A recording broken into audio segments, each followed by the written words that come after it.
Waktu Indonesia. Yang kami hormati narasumber kita yang telah hadir bersama kita, Al Ustadz Okta Feldi Andika, LC MH MA. Yang kami hormati Ketua Panitia Masisir Expo 2024, Al Ustadz Fadil Muharram. Yang kami hormati teman-teman Masisir yang sudah hadir di virtual webinar. Kami ucapkan terima kasih banyak atas antusiasme dan partisipasinya yang luar biasa. Oke, teman-teman semua, izin memperkenalkan diri. Saya Fatur Rahman Lutfi, selaku MC sekaligus moderator yang akan memandu acara webinar ini hingga selesai nanti. Oke, teman-teman semua, dapat kami sampaikan bahwa penyelenggaraan webinar ini adalah rangkaian dari acara besar kita, yaitu Masisir Expo 2024, yang diinisiasi oleh Perhimpunan Pelajar dan Mahasiswa Indonesia di Mesir, atau biasa kita kenal dengan PPMI Mesir. Dengan mengangkat tema langkah konkret diaspora Indonesia di Mesir sebagai pemimpin masa depan dalam menyongsong Indonesia Emas 2045. Oke, adapun penyelenggaraan webinar kita kali ini mengangkat tema ekonomi dan bisnis Islam, perbankan syariah, prinsip, praktek, dan peluang karir. Nah, harapannya webinar ini bisa menjadi salah satu landasan teman-teman dalam mengenal lebih dalam tentang keuangan dan perbankan syariah. Baik teman-teman semua, mengawali acara ini sebagai wujud rasa syukur kita kepada Allah Subhanahu wa Ta'ala, marilah kita mulai acara kita pada kesempatan ini dengan membacakan Ummul Furqan Al-Fatihah.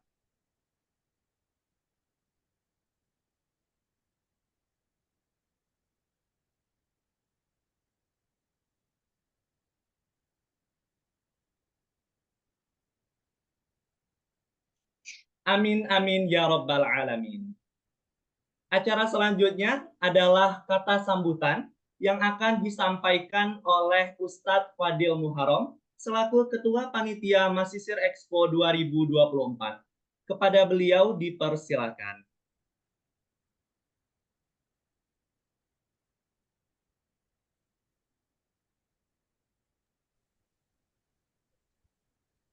Bismillahirrahmanirrahim. Sebelumnya izin Ustadz Okta dan teman-teman semuanya. Alhamdulillahirabbil alamin wa bihi nasta'in ala umuri dunya waddin wassalatu wassalamu ala asrafil anbiya'i wal mursalin wa ala alihi wa sahbihi wa man tabi'ahu risalata amma ba'du. Subhanaka la ilma lana illa ma 'allamtana innaka antal azizul hakim. La haula wala quwwata illa billahil aliyyil azim. Amma ba'du. Assalamualaikum warahmatullahi wabarakatuh. Waalaikumsalam warahmatullahi wabarakatuh. Alhamdulillah, amma ba'du. Selamat pagi waktu Kairo Mesir dan selamat siang waktu Indonesia. Ahlan wa sahlan wa marhaban bikum. Wabil khusus Ustadz Ukta Feldi yang sudah berada di tengah kita. Syukur kasiran Bapak untuk waktu dan kesediaannya menemani teman-teman dan kita semua pada pagi kali ini. Dan juga ahlan wa sahlan juga saya ucapkan kepada seluruh teman-teman peserta Masisir dan teman-teman organizing komite yang sudah hadir dan membantu untuk mensukseskan acara kita yang mana dimulai pada hari ini. Ahlan wa sahlan dan selamat bergabung semuanya teman-teman semua di rangkaian acara pertama kita. Mungkin juga terima kasih Anda ucapkan kepada Ustadz Okta dan teman-teman peserta dan Ustadz dan panitia juga yang mana telah hadir dan ikut untuk meramaikan acara pada kali ini. Mungkin aku Fadil Muharram, perkenalkan aku Fadil Muharram sebagai ketua panitia pada acara kali ini. Aku mewakili teman-teman PPMI dan juga organizing komite. Mungkin izin untuk menyampaikan ataupun menjelaskan apa sih Masisir Expo 2024 kali ini, gitu, Pak. Mungkin sudah disampaikan juga atau sudah disebar juga ya tornya, pamfletnya dan lain sebagainya. Tapi secara singkatnya, insya Allah dan biiznillah, Masisir Expo itu adalah sebuah rangkaian pemberdayaan seluruh Masisir. Nah, karena kenapa? Karena insya Allah juga seluruh rangkaian acara dan tujuannya akan kami salurkan dan kami sampaikan kepada seluruh mahasiswa, baik mereka yang baru datang, yang masih DL, yang masih DK, Mahat, yang masih kuliah, yang mau alatul ataupun fresh graduate, dan bahkan juga untuk mereka yang sudah di Indonesia seperti itu. Lantas pertanyaannya, apa sih rangkaian acaranya sehingga bisa dikatakan pemberdayaan mahasiswa? Insya Allah dan bismillah, rangkaian Mahasiswa Expo itu ada tiga, teman-teman semua dan Ustadz izin. Yang pertama itu ada Karir Expo, yang kedua ada UKM Expo, dan yang ketiga ada pemberdayaan alumni. Singkatnya, Karir Expo adalah wadah dan upaya ataupun ikhtiar kita selaku teman-teman PPMI dan teman-teman panitia untuk menghadirkan dan apa namanya mengekspokan dan membesarkan juga seluruh informasi lowongan pekerjaan, informasi magang, dan bahkan jauh dari itu juga kita akan menghadirkan tips and trick bagaimana kita itu bisa sukses untuk sampai ke sana. Seperti contohnya pelatihan CV, pelatihan LinkedIn, dan bahkan juga seluruh bidang-bidang yang akan mereka tekuni nanti. Dan diantaranya seperti pada kali ini, yaitu temanya adalah tentang perbankan syariah, prinsip, praktik, dan peluang karirnya. Dan izin apa namanya menyampaikan juga, insya Allah dan bismillah juga kita ini webinarnya bukan hanya satu Pak, tapi ada 9 webinar yang akan kita laksanakan ataupun selenggarakan itu sebagai pra acara kita. Dan yang pastinya temanya itu ataupun materinya itu kita angkat dari keresahan, dari isu-isu, dan bahkan target ataupun impian mereka. Kemana sih mereka akan berkarir, kemana mereka akan apa namanya menggeluti dunia itu. Ya kurang lebih ada 5. Yang pertama yang sekarang yang akan kita apa namanya diskusikan ataupun pelajari bersama-sama dari Ustadz Okta. Yang kedua ada bahasa, yang ketiga ada hukum Islam, yang keempat ada fatwa, dan yang ketiga ada ekonomi dan seterusnya. Itu kurang lebih. Itu yang pertama dari Karir Expo. Dan bahkan insya Allah di hari H juga akan kita hadirkan Expo Karir yang mana perusahaan-perusahaan mereka akan menghadirkan ataupun memperkenalkan perusahaan mereka dan juga info magangnya. Yang kedua ada UKM Expo. Terus pertanyaannya, kenapa sih UKM juga dihadirkan? Apakah UKM pentingkah ataupun berdampakkah? Tentu mungkin itu apa namanya masih pertanyaan yang mungkin masih belum sempat terjawab ataupun yang masih dipertanyakan oleh banyak orang ya. Kenapa Master Expo kali ini menghadirkan juga UKM? Sebenarnya simpelnya jawaban itu ada 2. Yang pertama, sebagaimana kita ketahui bahwasanya UKM adalah wadah untuk mereka ataupun kita sama-sama mengasah apabila kita itu sudah punya bakat dan minat. Kayak contohnya UKM yang ada di sini itu sangat banyak sekali. Ada UKM untuk mendalami bahasa, ada MCC dan Sufara Adab, untuk kaligrafi juga ada yang dibuat dengan KPMJB, untuk sejarah ada Ar-Razi, untuk ekonomi Islam ada Pak Keis, dan lain sebagainya. Itu yang pasti untuk mengasah. Dan yang kedua, juga wadah untuk mereka mengenal dan mendalami juga ataupun belajar juga bagi mereka yang belum punya skillnya, yang belum punya pengalamannya. Dan kalau kita lihat kembali ke acara kita, ternyata ini sangat berguna bagi apa namanya masisir-masisir, baik yang sudah di Indonesia ataupun yang mau alatul untuk masuk dunia pekerjaan. Karena pada realitanya juga HRD itu ataupun perusahaan itu bukan saja hanya melihat antum sebagai lulusan Azhari kah ataupun Oxford kah, tapi yang paling mereka lihat adalah ya pengalaman magang, pengalaman pekerjaan, dan bahkan soft skill yang kita punya.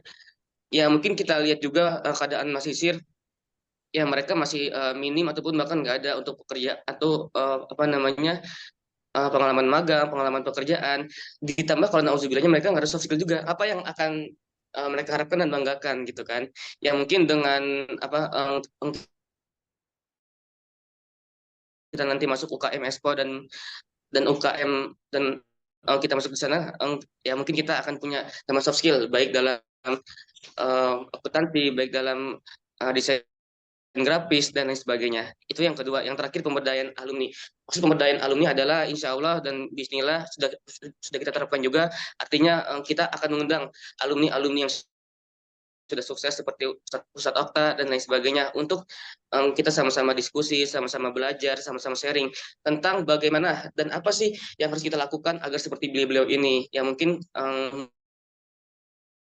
mungkin dari kita juga memintalah motivasinya dari Bapak dan kita semua yang masih dalam zona nyaman, yang masih dalam skeptis ataupun masih dalam keadaan bimbang akan kemana kita berkarir nanti, untuk dimotivasi, diberi semangat dan diberikan tips and triknya. Itu kurang lebih rangkaian acaranya. Dan acara kali ini insya Allah sangat banyak sekali.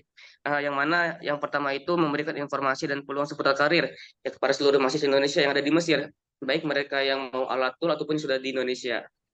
Yang kedua juga memfasilitasi mahasiswa untuk menemukan pekerjaannya yang sesuai dengan bidangnya, yang sesuai dengan profesinya. Ya mungkin dengan mengikuti webinar ini ternyata wah kok saya paham dan juga bisa muncul stigma baru dan muncul harapan baru gitu. Yang kedua, dan juga untuk pemberdayaan mahasiswa yang ada di sini. Ala kulihal seperti itu Bapak dan teman-teman semua.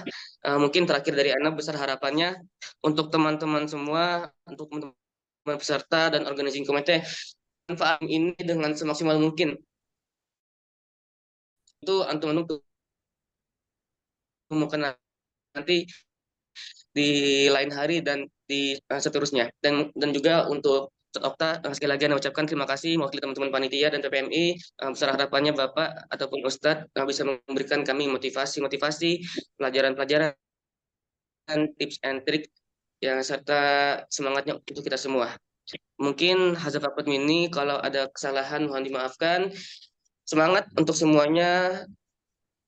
Mari kita sukses dan berkembang bersama di Manchester Expo 2020. Hasbunallah, wassalamualaikum warahmatullahi wabarakatuh. Waalaikumsalam warahmatullahi wabarakatuh. Oke, kami ucapkan terima kasih banyak kepada Ustadz Fadil Muharram atas sambutannya dan penjelasan tentang Masisir Expo dan kondisi Masisir saat ini. Oke, teman-teman semua, sebelum kita masuk ke acara selanjutnya, moderator ingin menyapa dulu nih teman-teman yang sudah bergabung. Saat ini sudah ada hampir lebih dari 50 partisipan yang sudah hadir. Apa kabar teman-teman Masisir semua? Semoga selalu sehat dan senantiasa diberikan kekuatan dalam menjalani aktivitas sehari-hari. Amin ya robbal alamin. Nah, teman-teman semua, sebelum kita masuk ke inti acara penyampaian materi dari narasumber kita, izinkan moderator memperkenalkan kembali siapa sih narasumber kita pada kesempatan ini. Beliau sudah sangat berpengalaman di dunia pendidikan, ekonomi, dan bisnis syariah. Beliau adalah pendiri dan pembina Yayasan Peradaban Islam Ar-Royan, pimpinan Insan Cendikia Boarding School Payakumbuh. Beliau juga menjabat sebagai Dewan Pengawas Syariah di berbagai lembaga, Komisi Fatwa MUI Kabupaten 50 Kota, Dewan Penasehat MUI Kota Payakumbuh, Komisi Fatwa MUI Provinsi Sumatera Barat. Beliau juga owner Baba VJ Arabian Food, juga pimpinan Ikatan Dewan Pengawas Koperasi Syariah Sumatera Barat, dan beliau juga menjabat sebagai Sekjen OIAA Sumatera Barat. Wah, jadi beliau adalah senior kita, abangda kita, alumni Al-Azhar. Beliau adalah Al-Ustadz Haji Oktaveldi Andika, LC.MH MA. Oke, baik. Materi akan disampaikan oleh beliau, dan setelahnya kita akan membuka sesi tanya jawab. Kepada teman-teman semua, harap mendengarkan materi dengan baik dan tertib, juga menyiapkan pertanyaan yang akan diajukan kepada beliau setelah beliau menyampaikan materi. Kepada Al-Ustadz Oktaveldi Andika, waktu dan layar kami persilahkan.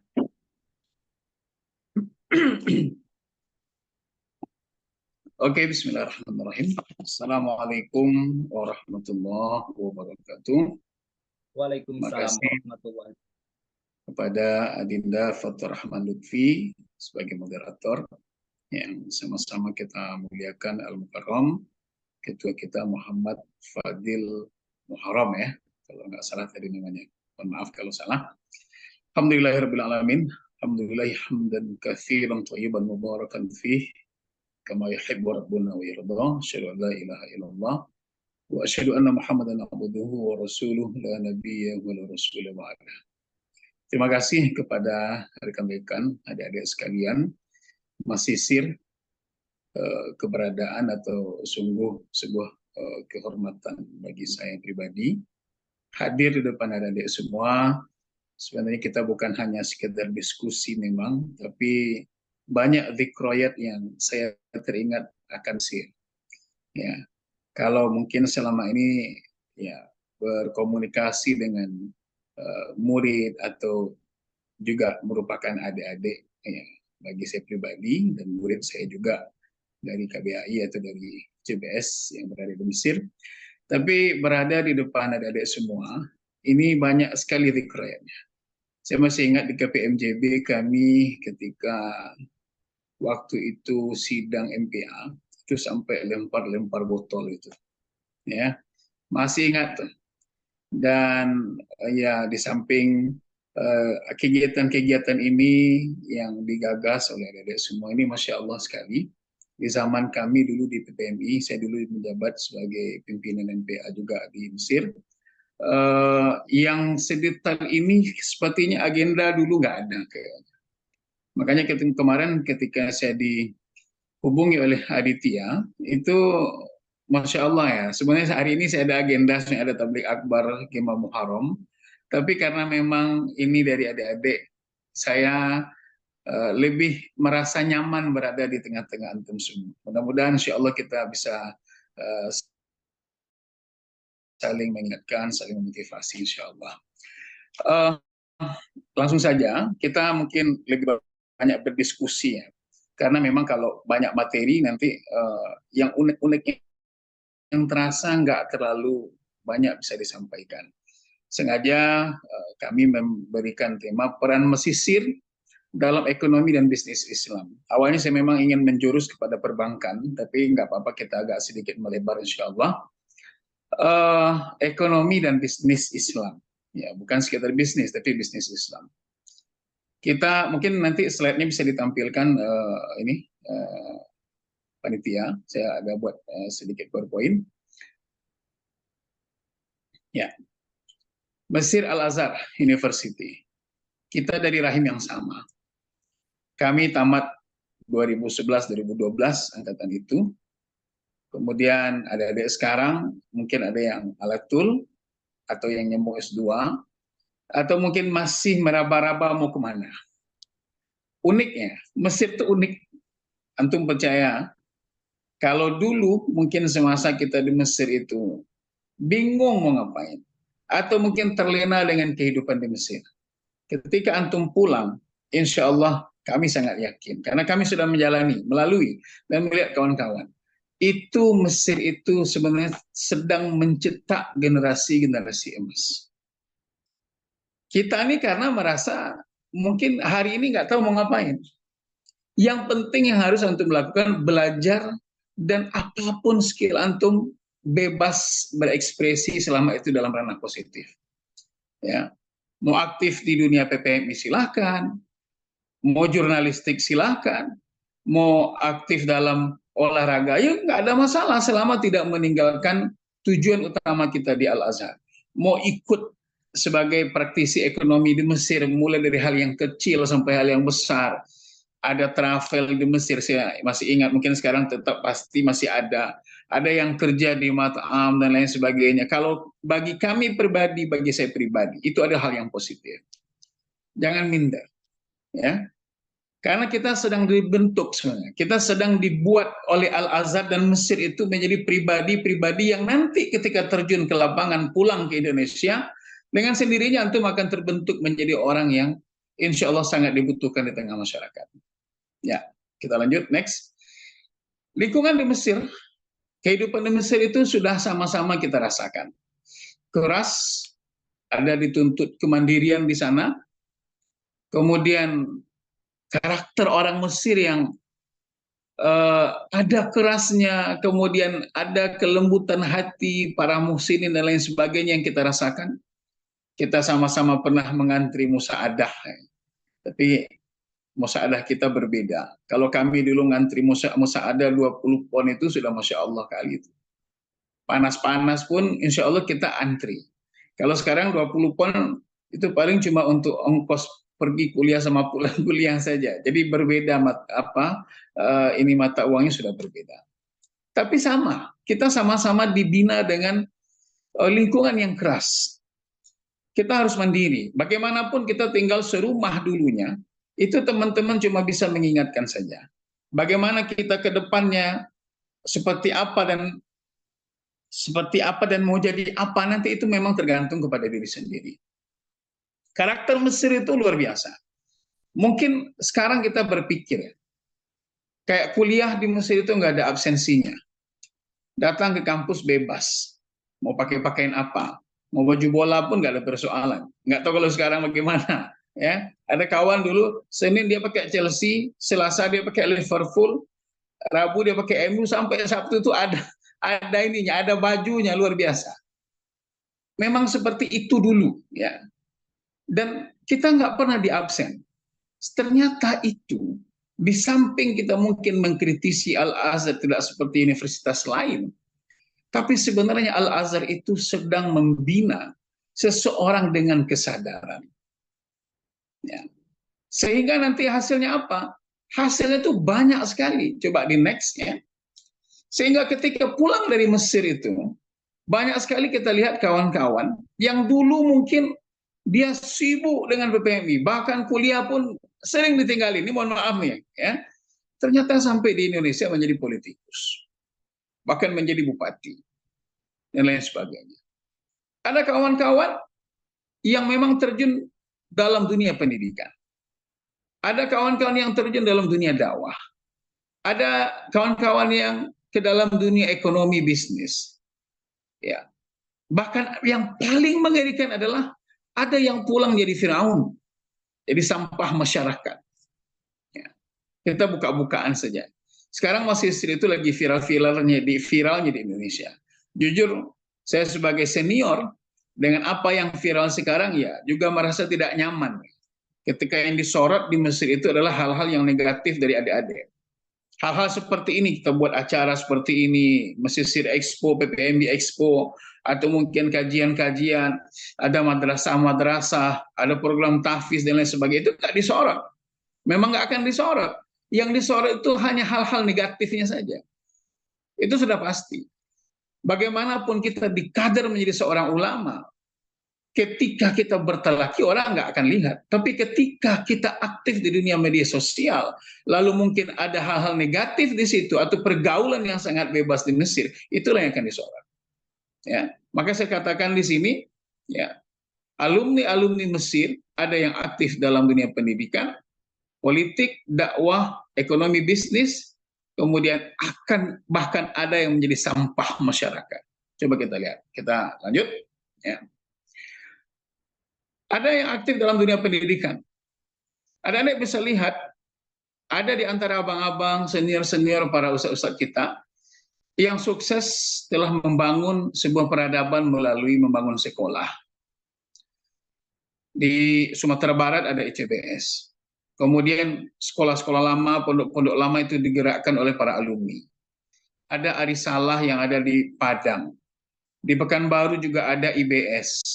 Di Aceh, semua tempat di dunia, di Indonesia ini rata-rata itu sekolah-sekolah yang berbasis Islam, akhlak mulia, adab dan Al-Quran atau tahfidz, itu rata-rata semuanya adalah dibangun oleh alumni Mesir. Coba anda bayangkan.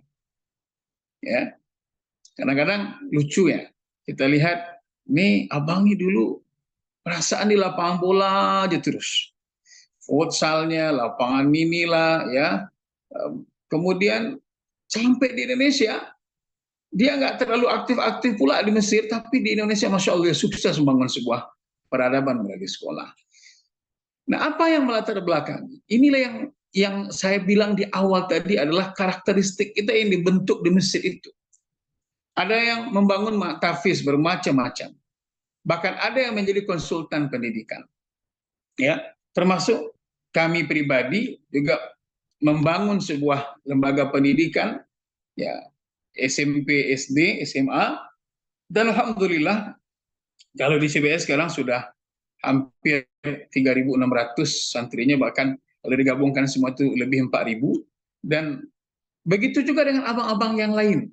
Ya, kita ada saham insya Allah di akhirat dan di dunia tentunya sudah pasti ya. Bagaimana membangun umat, membangun manusia-manusia yang beradab. Kemudian next ada juga yang terjun di dunia politik, aktivis ya.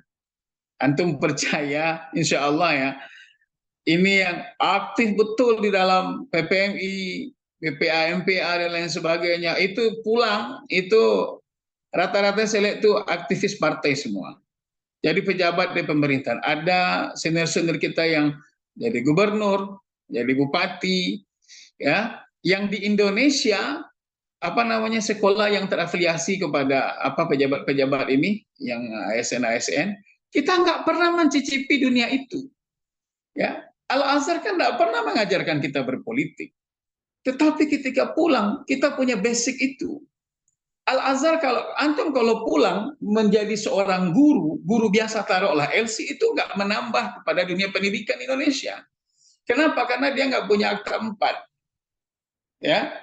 Jadi kalau seandainya sekolah kita itu ada auditnya, apa nama istilahnya untuk akreditasi ini, ya akreditasi, itu LC itu nggak menambah, mengurangi malahan. Ini serius. Tapi Masya Allah, orang-orang yang mungkin di Indonesia sebagai sarjana pendidikan, dia mengajar setelah tamat kuliah, insya Allah tidak akan kalah kita dari mereka. Bahkan kalau kami melihat dan memandang, bahkan anak-anak Mesir itu memiliki nilai yang jauh di atas daripada rekan-rekan kita yang kuliah di Indonesia dalam ranah jurusan pendidikan. Orang-orang yang biasanya membangun sekolah itu manajemen, orang manajemen. Kita nggak ada belajar manajemen di Mesir, tapi bisa membuat sekolah coba ya. Ya.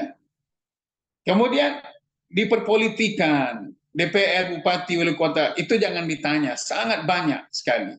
Ya, bahkan TGB aja kemarin pernah menjadi komisaris BSI dan lain sebagainya. Ya, nah, insya Allah ya, antum akan menjadi salah satu di antara yang sekian kita jelaskan tadi.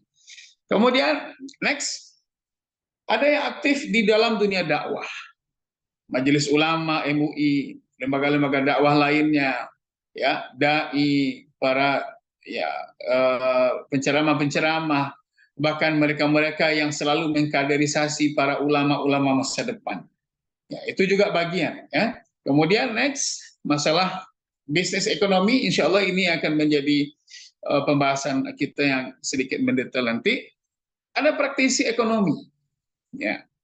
Ada yang menjadi praktisi, memang langsung di lapangan dia itu mengelola ekonomi ini, bahkan dia mendatangkan SDM, ya SDM-nya, ya bisa memberikan gaji kepada orang lain. Kalau istilah dalam dunia ekonomi itu, ketika Anda sudah bisa menggaji orang, maka Anda adalah orang praktisi ekonomi yang sukses. Ya, jadi walaupun kecil-kecilan, tapi kita bisa menggaji orang itu sudah luar biasa. Itu awal itu. Jadi kalau seandainya ingin fokus dalam dunia ekonomi itu sangat banyak. Coba ini anak urut ini, banyak di antara abang-abang kita yang aktif dalam dunia perusahaan atau travel. Apa saja, ekspor impor ada, kuliner ada. Kami termasuk salah satu owner dari Baba Fiji Arabian Food, insya Allah di Sumatera Barat itu cukup dikenal, ya, di Riau pun juga ya, banyak itu alumni-alumni Mesir yang datang ke tempat kita. Itu makanan-makanan Arab, itu gimana idenya? Kalau makanan Arab ini kan lidah orang Indonesia nggak terlalu, tapi untuk merekatkan dan mempertemukan alumni-alumni Mesir ini, di sini tempatnya. Karena mereka semua pasti rindu makan tojin ya, rindu makan kibda, akhirnya mereka berdatangan. Ketika kita berdatangan, kita membahas banyak hal. Itu sebenarnya yang kami cari sebenarnya, bukan keuntungan dari segi kulinernya, tapi banyak ide-ide yang ketika ketemu itu Masya Allah. Ya, kemudian banyak abang-abang yang perusahaan-perusahaan travel. Jadi mohon maaf ini kalau ada yang mungkin semasa kuliah, Ana rosid kemarin, Ana rosid udah 2 kali. Jangan cemas ya. Itu bukan nilai kita di situ. Bahkan orang-orang yang rosid itu pulang jadi bos travel. Siapa yang akan menjadi mutawi sama leadernya? Itu orang yang jajidan sama Mumtaz. Percaya tuh. Banyak abang-abang kita yang tas jajidan pulang ke Indonesia, aktivis dakwah dan lain sebagainya, bahkan aktif di MUI, yang buat kajian-kajian, tapi kawan-kawan kita yang mungkin secara perkuliahannya tidak terlalu lancar, kena kadang makbul, kadang kena sedikit ini, pulang mereka punya apa namanya, terangsang otak itu, apa yang bisa saya lakukan lagi? Dia jadi bosnya. Ini yang kemarin antum mumtaz sajidana, antum tolong bawa jemaah, ini begitu, lucu kan? Tapi itulah dunia yang akan kita lewati setelah ini. Kita nggak akan bisa semua, ya. Kita akan berbagi juga sampai di Indonesia ini. Bahkan ada abang-abang yang bisnis properti, ya. Bahkan saya punya senior, teladan kami juga, insya Allah ya. Beliau itu punya bisnis ekspor impor properti. Kami pernah datang ke rumah beliau. Antum tahu ketika kami datang ke rumah beliau, beliau punya 8 buah unit rumah yang masing-masing itu harganya miliaran. Dan itu dibisniskan. Tidak, itu hanya salah satu dari bisnis yang sekian banyak. Istrinya 4, 2 alumni Mesir, sama-sama LC, ya, yang 2 lagi bukan alumni Mesir. Rukun damai, masya Allah, ya. Dan salah satu yang apa namanya, kebutuhan daging di negara kita ini sekian ratus ribu ton, itu beliau adalah salah satu pemasoknya, dan punya ternak sapi ribuan, ada di NTT, ada di Sumatera Barat dan lain sebagainya. Kita nggak pernah belajar ini di Mesir, tapi inilah fakta yang insya Allah antum pun akan seperti itu. Nah, kemudian barulah kita masuk kepada ranah perbankan, ya. Perbankan ini memang tuntutan masyarakat.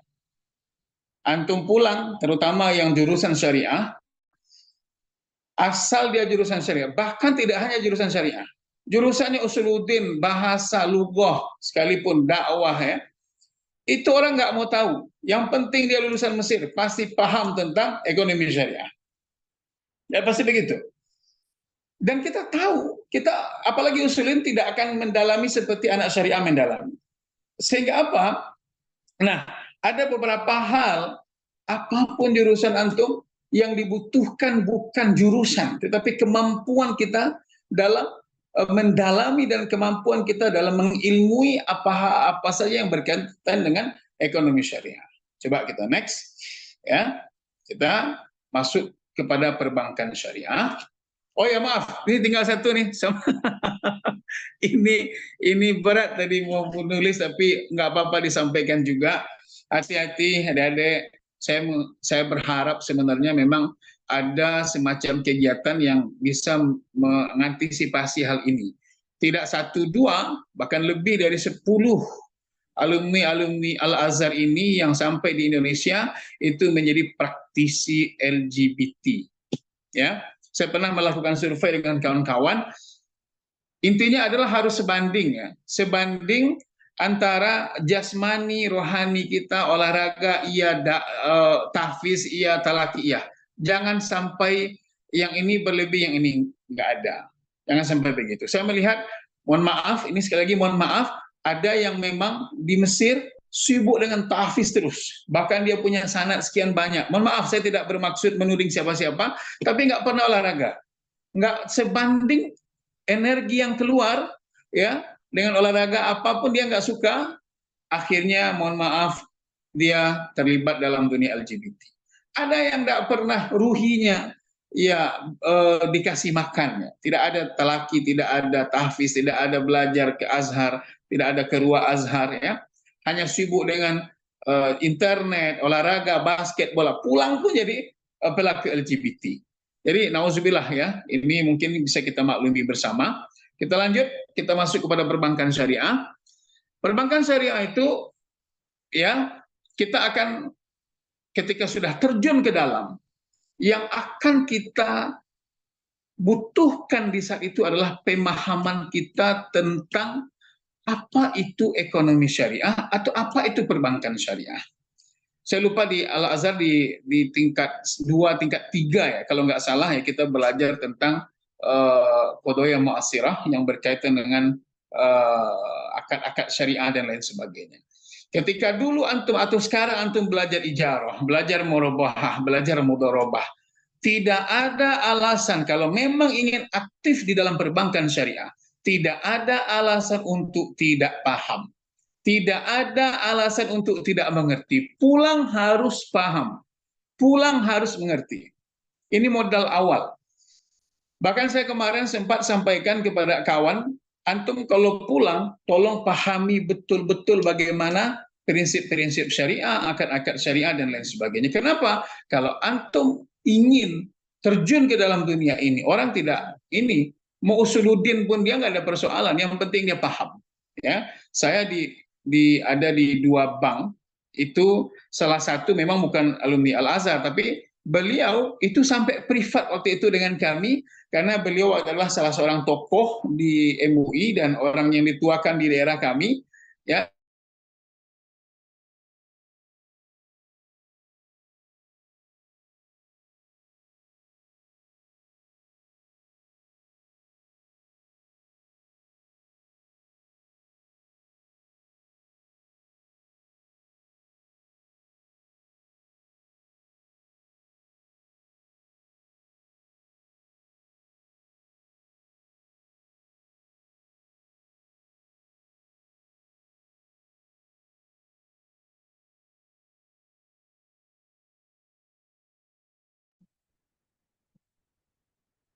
Baik, Bapak Ustadz Okta, Apa masih bersama kita? Baik, Ustadz Okta, apa masih bersama kita? Sepertinya terjadi kendala teknis ya.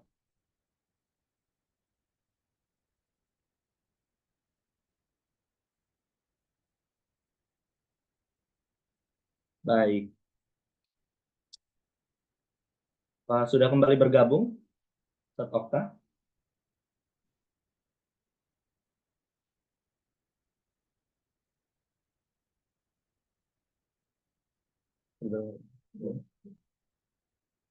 Ya, tadi Ustadz Okta banyak menyinggung tentang kehidupan Masisir di zaman beliau. Beliau juga dulu aktif di pimpinan MPA PPMI Mesir. Juga teman-teman mungkin banyak juga yang aktif organisasi di Mesir. Ustadz Okta pun, abangda kita dulu pun, mereka pun aktif seperti kita. Mereka menjalani kehidupan seperti kita yang kita jalani sekarang.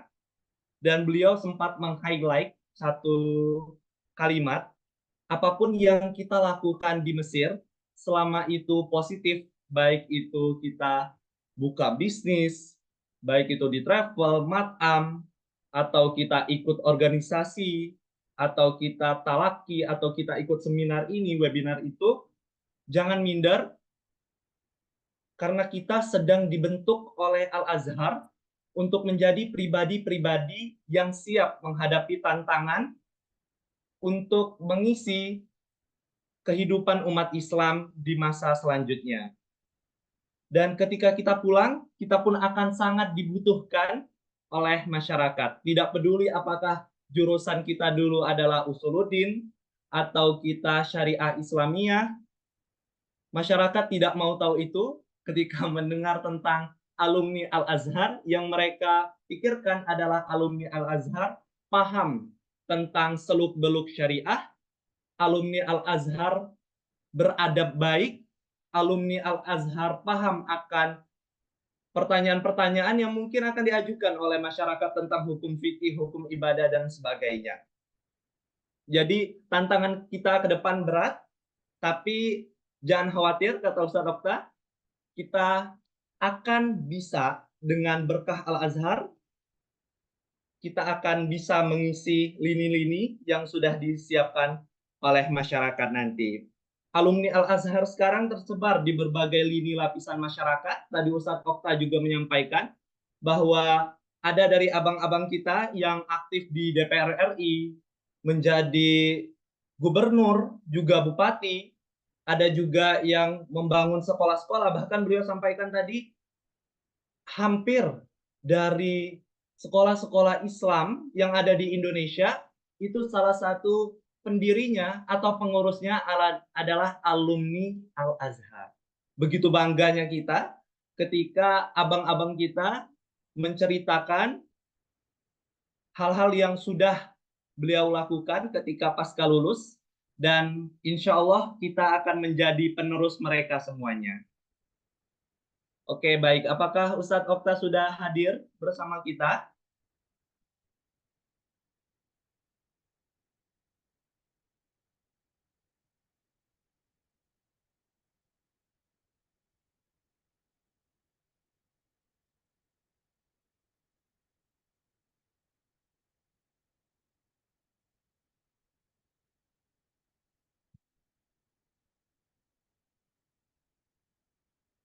Dari?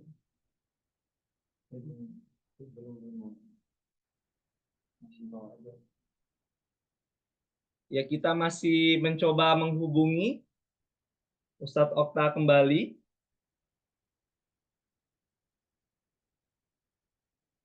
Sepertinya ada masalah di jaringan.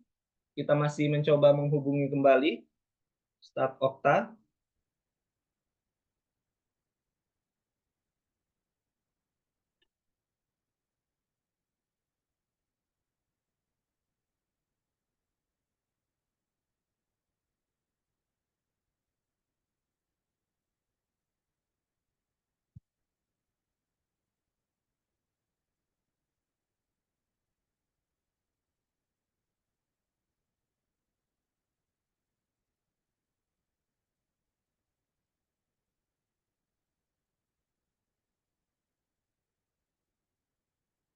Tadi pun Ustadz Okta menyinggung tentang viralnya kehidupan Masisir yang sekarang sedang ramai dibincangkan oleh masyarakat.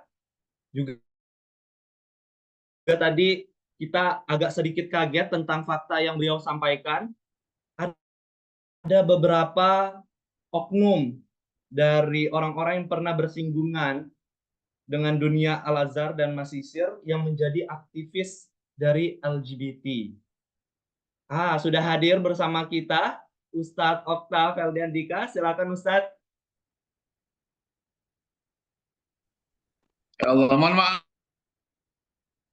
adik-adik semua, putus koneksinya, ya itulah kalau kita komunikasinya jauh ya. Kita lanjutkan slide tadi, mohon minta tolong panitia untuk sampai mana tadi Fathur Rahman pembahasannya yang masih connect? Sampai slide perbankan syariah yang selanjutnya.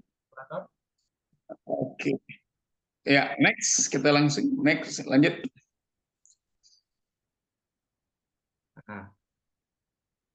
Oke. Jadi sebelumnya ada DSN. Ya. Dalam perbankan syariah itu ada yang sebelumnya, tolong Dinda, yang ada ayat. Kita harus mengenal DSN. Mungkin antum sudah pernah bahas ini dengan abang-abang atau ini. Yang tadi, mohon maaf, yang habis ini ada DSN. DSN itu yang akan menjadi payung kita. Jadi MU ini ada nanti dia bawahnya ada berbagai macam, dan salah satunya nanti ada DSN, dan DSN inilah nanti yang menaungi Dewan Pengawas Syariah, dan dengan mereka melahirkan para DPS di bawah naungan mereka, dan DPS akan bertanggung jawab kepada DSN MUI. Jadi salah satu senior kita yang ada di DSN ini adalah Ustadz Oni Syaroni. Beliau dulu di Mesir juga pakar ya, menggeluti dalam dunia ekonomi Islam ini, dan sampai hari ini Masya Allah ya, beliau menjadi orang besar yang sangat ini di DSN pusat. Ya, bahkan kalau adik-adik lihat di YouTube itu banyak sekali penggalan-penggalan ceramah dari Ustadz Oni Syaroni atau Bang Anda Oni Syaroni, bang kita semua, itu terkait tentang muamalah-muamalah di dalam Islam. Kemudian next, ya DSN itulah nanti yang yang akan bertindak ya. Bagaimana DSN itu akan menetapkan fatwa, kemudian mengawasi penerapan fatwa tersebut melalui DPS. Jadi Dewan Pengawas Syariah, siapa Dewan Pengawas Syariah itu? kalau boleh jujur, adik-adik semua, sebanyak itu Dewan Pengawas Syariah yang kami kenal di Indonesia, yang benar-benar memahami konsep syariah itu rata-rata anak Al-Azhar. Rata-rata itu. Tapi kita minimnya di mana? Kita minimnya ketika sudah praktek di lapangan. Masalah audit, masalah akuntansi. Saya jujur saja ketika sudah bergelut dengan masalah itu, aduh sudah mulai pusing tuh. Tapi karena kita memang Dewan Pengawas, hal-hal seperti ini tentu kita punya anggota-anggota yang bisa membantu untuk audit hal-hal tersebut.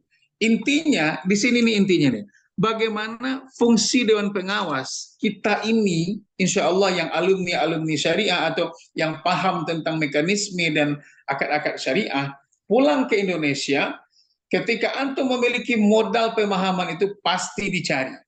Sekarang Dewan Pengawas itu langka selangkah-langkahnya. Bahkan di dalam undang-undang, Dewan Pengawas itu hanya boleh mengawasi 3 lembaga keuangan syariah.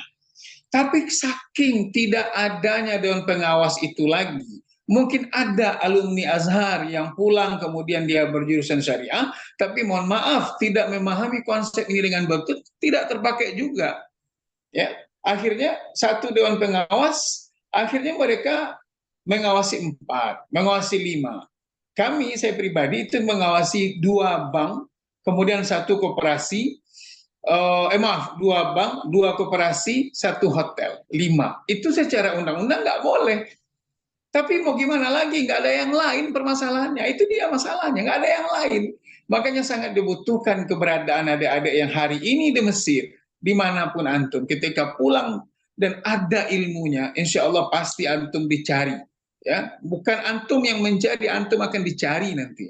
Tapi nanti harus melengkapi kemampuan kita itu dengan praktek, ya praktek di lapangan. Jadi secara teori kita bisa, secara ilmunya kita insya Allah bisa. Tapi ketika sudah terjun di bank, ternyata banyak hal-hal yang baru yang akan kita temui. Ya semuanya adalah masalah teknis dan semuanya adalah masalah-masalah seperti akuntansi dan pencatatan keuangan dan yang sebenarnya kita nggak pernah belajar itu di Mesir. Tapi insya Allah itu sangat gampang untuk diinikan. Jadi fungsi kita nanti ketika sudah berada di Indonesia menjadi Dewan Pengawas di bank atau mungkin aktif di DSN, itu adalah bagaimana mengawasi fatwa-fatwa yang sudah ditetapkan oleh DSN MUI. Kita boleh paham bermacam akad, kita boleh mengerti bagaimana khilafiyah, ya, bagaimana perbedaan-perbedaan ulama mazhab dalam memahami satu konteks masalah muamalah Islam. Tetapi di dalam pelaksanaan di lapangan kita nggak bisa memakai pikiran kita. Kita harus memakai fatwa-fatwa DSN. Karena fatwa DSN itu sudah digodok memakai ada tahqiqul manat, namanya dan lain sebagainya. Itu kita tinggal melaksanakan, tinggal mengawasi. Ya. Kemudian membuat pedoman implementasi fatwa, ini semua tugas-tugas DSN ya. Kemudian mengeluarkan surat edaran, kemudian bisa dibaca sampai nanti ada juga menerbitkan sertifikat dan lain sebagainya. Next, ya ini kita cukup baca saja. Oke, fatwa-fatwa DSN itu, makanya Dewan Pengawas itu tidak hanya ada di bank. Ada fatwa general tentang keuangan syariah, ada tentang dana pensiun, anuitas dan BPJS. Ada asuransi syariah, ada akuntansi, perbankan syariah, pasal modal syariah. Setiap ini itu ada Dewan Pengawasnya.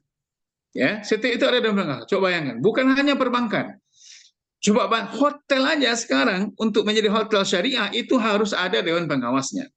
Dan syarat untuk Dewan Pengawas atau dia dikatakan hotel syariah itu minimal harus ada 2 Dewan Pengawas di situ. Ya. Saya mengawasi salah satu hotel syariah, namanya Hotel Mangkuto Syariah. Itu kami berdua dengan Buya Gus Rizal Ghazali yang merupakan Ketua MUI Sumatera Barat. Ya. Dan pemahaman konsep-konsep syariah itu terpakai.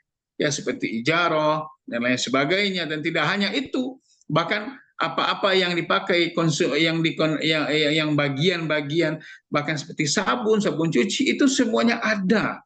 Kriteria-kriterianya yang mana yang bisa kita legalkan untuk hotel-hotel yang kita awasi. Kemudian silakan dilanjut. Ya, inilah dia Dewan Pengawas Syariah. Lanjut. Ini posisi yang sangat strategis bagi seorang alumni, ya. Jadi ngapain kita di sana? DPS itu adalah perangkat DSN. Jadi kita bukan anggota di bank. Ini harus dipahami. Saya karena memang kita tahu ya, masalah besar di dalam perbankan syariah itu adalah masalah besarnya menjual apa namanya? Menjual produk syariah dengan cara konvensional. Itu masalahnya. Makanya hari ini ada pasti dengar apa masalahnya bank syariah? Ya sama aja dengan bank konvensional, bahkan lebih mencekik lagi bank syariah itu.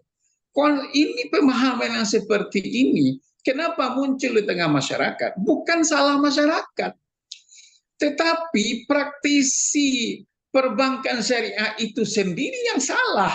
Makanya kenapa anak-anak Al-Azhar itu sangat dibutuhkan. Mohon maaf, ketika yang bekerja di bank syariah itu, apakah mulai dari tellernya, CS-nya, dalam manajerialnya, itu rata-rata latar belakangnya adalah orang yang belajar di perbankan konvensional, bukan syariah.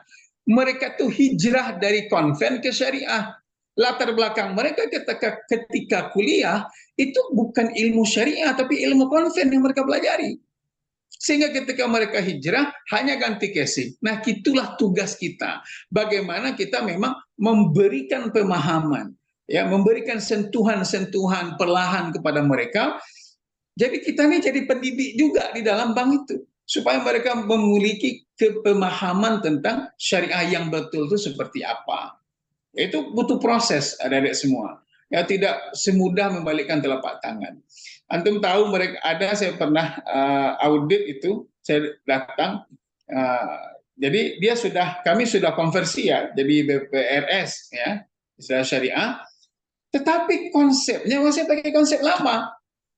Kalau di dalam konsep syariah itu mana ada pinjam ke bank syariah, nggak ada istilah pinjam, kecuali akad-akad yang bukan yang bukan menginikan keuntungan, akad tabaruk. Oke lah, seperti Qardul Hasan misalnya. Tapi ketika akadnya orang ini pengen membeli mobil, orang yang tadinya baru konversi, bank ini baru konversi, dan pegawainya pun juga baru sekedar tahu tentang nama syariah, apa yang mereka lakukan? Datang nasabah, ibu mau pinjam berapa? Bapak mau pinjam berapa? Lucu kan? Apa bedanya? Nah, ini dia. Mereka tidak paham gitu. Nah, disitulah peran kita, bagaimana kita itu menjadi perangkat DSN yang akan bertugas mengawasi, bahkan bukan hanya sekedar mengawasi, tetapi memang terjun di dalam untuk mencerdaskan dan mengedukasi orang-orang ini, bagaimana mereka paham tentang keuangan atau prinsip-prinsip syariah. Kemudian DPS adalah pihak terafiliasi dengan LKS atau Lembaga Keuangan Syariah dan lainnya yang diawasinya, dan DPS bertanggung jawab kepada DSN. Jadi kami pernah dulu rapat para pemegang saham, karena memang mereka nggak paham, jadi para DPS ini disuruhnya buat laporan. Bapak DPS nanti tolong buat laporan kepada kami, para pemegang saham kan. Ini dia, jadi kan lucu. Mereka merasa mereka memiliki wewenang yang kuat, bisa memerintah siapapun. Kalau para pemegang saham kan begitu. Ya, bahkan seorang direksi saja, ya itu bisa dipecatnya. Itu bisa dilengsarkannya. Tapi Dewan Pengawas nggak bisa.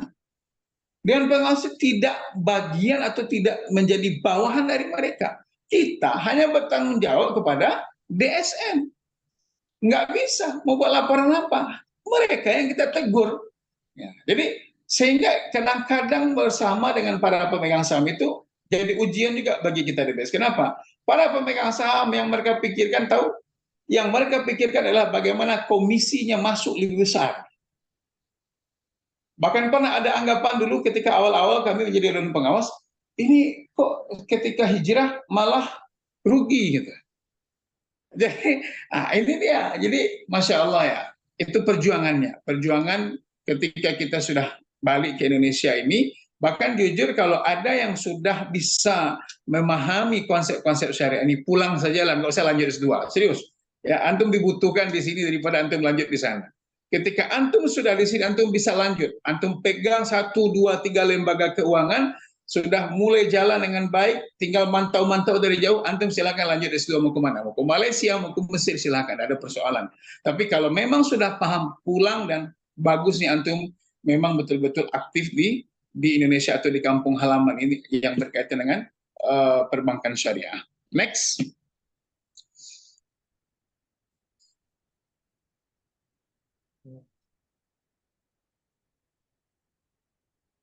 Tolong di ini kan, dilanjut. Ya, ya ini wewenang kita itu ya, oke. Kemudian ya memberikan nasihat, saran sudah saya bahas tadi. Kemudian mediator, ya. Kemudian memberikan peringatan. Ya, yang poin 2 ini, ketika ternyata di lapangan, ya kita menemukan hal-hal yang baru. Saya kasih contoh misalnya. Bank syariah itu tidak bisa langsung serta-merta memasukkan seluruh akad. Dan kita ada namanya ijtima, ya, ijtima dengan BSN itu ada konsep baru, fatwa-fatwa baru berkaitan dengan akad-akad syariah. Saya kasih contoh misalnya, kami pernah menemukan di lapangan ada hal baru, ya, ada hal baru. Waktu itu konsepnya adalah konsep mudharabah. Tetapi belum masuk lagi ke dalam konsep yang dilaporkan kepada keuangan, otoritas jasa OJK. Ya. Lalu bagaimana? Apakah kita boleh memberikan fatwa? Nggak bisa. Maka disitulah kita membuat opini, kita menjadi mediator antara lembaga keuangan dengan DSN. Kita minta fatwanya, kemudian nanti baru diturunkan fatwa, baru kita laksanakan di lapangan dengan LKS. Kemudian memberikan peringatan, seorang DPS itu memiliki tanggung jawab dalam mengawasi itu minimal dalam 1 bulan itu ada uji petik. Kita cek. Apa yang kita cek? Berbeda kita sebagai Dewan Pengawas Syariah dengan Dewan Pengawas Bank. Dewan Pengawas Syariah yang mereka cek adalah apakah seluruh akad, seluruh transaksi itu sesuai dengan syariah apa tidak. Seperti kami contohnya ketika terjun ke lapangan, ya minimal sekali sebulan itu ambil sampel-sampel akad, ambil yang murabahahnya, ambil yang mudharabahnya, ambil yang ijarahnya, kita lihat, kita cek itu semua. Apa saja, semuanya item yang ada di dalam harus kita cek. Bahkan sampai ke kwitansi, ya. Kwitansi bodong pun ada, bahkan ada transaksi nggak ada kwitansinya, ada transaksi nggak ada tanda tangannya, ada transaksi nggak ada stempel, macam-macam. Itu tugas kita.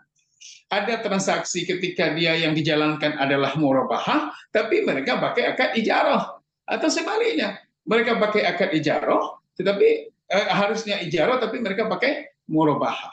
Ya, itu sangat banyak sekali.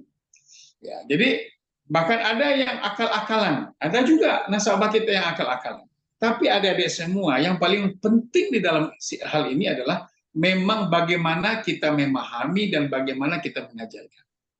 Saya pernah ada nasabah itu sahamnya miliaran di bank kita. Kemudian karena kita baru hijrah, dia menarik. Kalau ditarik kan bisa kolaps juga bank ini, bisa sakit kepala mereka ini. Akhirnya kami berusaha menjelaskan, ketika dijelaskan dia tertarik. Wih, kalau begini enak nih, gitu. Kita lihat ya, kalau convert itu kan uang dengan uang. Pinjam 100 juta, kembalikannya 130 juta. Tergantung berapa dia ngambil bunga per tahun atau per bulan. Kalau kita pakai akad syariah, oh Masya Allah, kalau itu berani mudharabah, itu lebih keren lagi.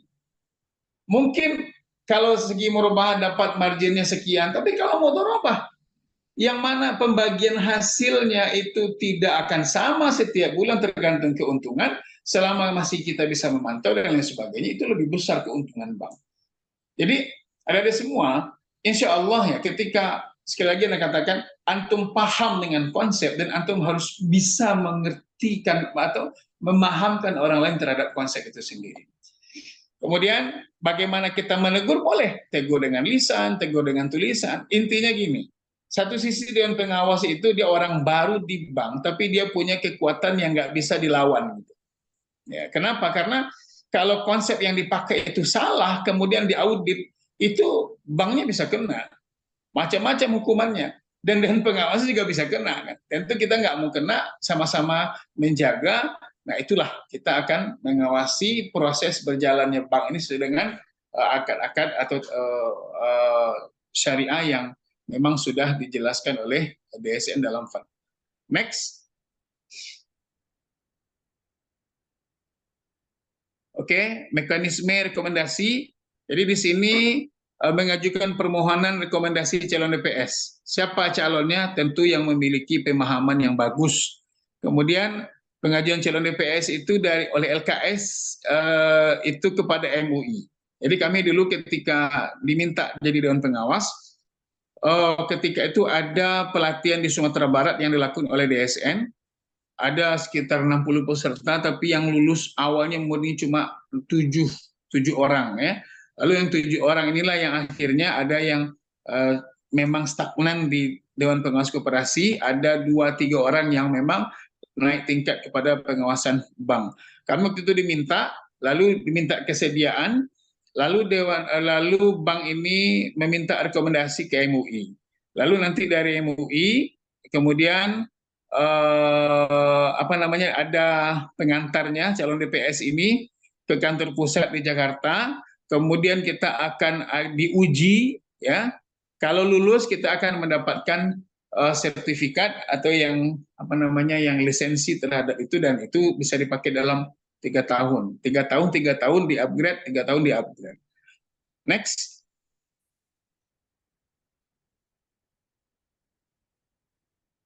Lanjut aja, ini masih sama dengan yang tadi. Oke, ini kompetensi yang harus kita kuasai, yaitu ada menginventarisasi bahan pengawasan syariah sesuai tugasnya, melakukan pengawasan terhadap akta perjanjian, melakukan pengawasan terhadap prosedur produk atau layanan baru, melakukan pengawasan terhadap pemasaran produk, melakukan pengawasan terhadap laporan keuangan, menyusun opini syariah. Ini insya Allah di lapangan insya Allah mengalir sendiri dan pandai sendiri, insya Allah. Cuma bahasanya yang nggak keren-keren, kalau kerjanya itu juga. Lanjut. Ya, ini mungkin insya Allah adik sudah paham semua. Lanjut saja. Ya, ini bentuk-bentuk akad ya.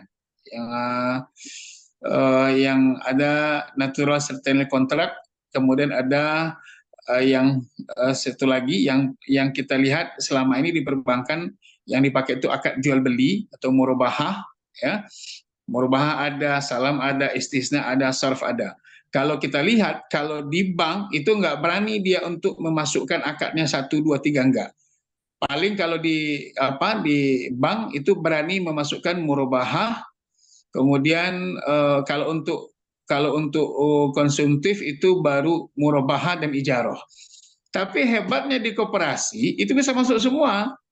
Karena koperasi kan pengawasnya dari pusat belum terlalu ini. Karena pengawas koperasi pusat itu nggak ada. Makanya kita buat di Sumatera Barat ada Dewan Pengawas Koperasi untuk wilayah Sumatera Barat. Itu kita bisa masukkan murabahah, salam, istisna, dan lain sebagainya.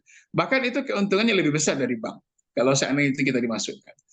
Lalu kita pakai ijarah, nanti ijarah itu ada MBT, multijasa, dan lain sebagainya.